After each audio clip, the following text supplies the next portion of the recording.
because it's a dominantly white audience, Mhm. the presence of white privilege and how unacknowledged that is, Mhm. so that diversity, it, for me, it's not just about bringing people of color, BIPOC people in, but really uncovering the lack of understanding of Mhm. the privilege that white practitioners have had, Mhm. and even in their practice. That some people might see that structural integration is a purely neutral physical practice that has nothing to do with race or racialized culture. And Right. maybe some people think that, and maybe that's okay, but that's not my belief.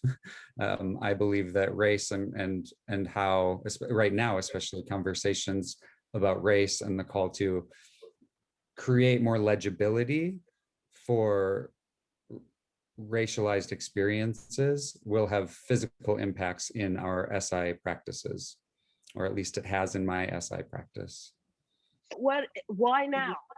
Mhm. Mhm. I've asked that question myself now many times, and especially since 2020 and all that has happened in 2020. Yeah. And not just George Floyd, but Mhm. also the COVID, the Mhm. whole thing and how it has in your face shown the Mhm. inequities in terms of health care and different things like that in terms of people of color. So yeah, I too go between feeling kind of irked and I'm glad that now we're doing something, but why does something horrific have to happen Mhm. before eyes are opened up? And then how long do we remember? It's- Marika and I really don't have a choice as to who we get to work on us. They're gonna be white. I mean, Mhm. it's very unusual to find a rolfer of color. So I have to code switch. I have to put stuff away and be ready to get comments that hurt Yes, in a yes, session. yes. So I think we're talking about two different levels of awareness. The awareness of the practitioner's self-awareness, and then a sensitivity of the person on your table, You're which working should with. be there anyway, That's but right. it But we isn't. can't, but we can't count on that because usually it isn't there. It isn't. Thank you for saying that. Yes, completely. I cannot at all speak or pretend to speak from either perspective that you are holding, Mela or Marika, but I completely agree with you.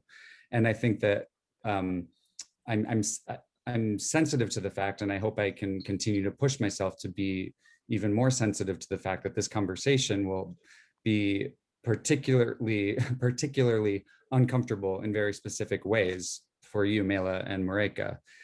I'm witnessing, and I've witnessed Marika also in our committee work being put on the spot as a tokenized individual to speak on behalf of an entire racialized group, right? And that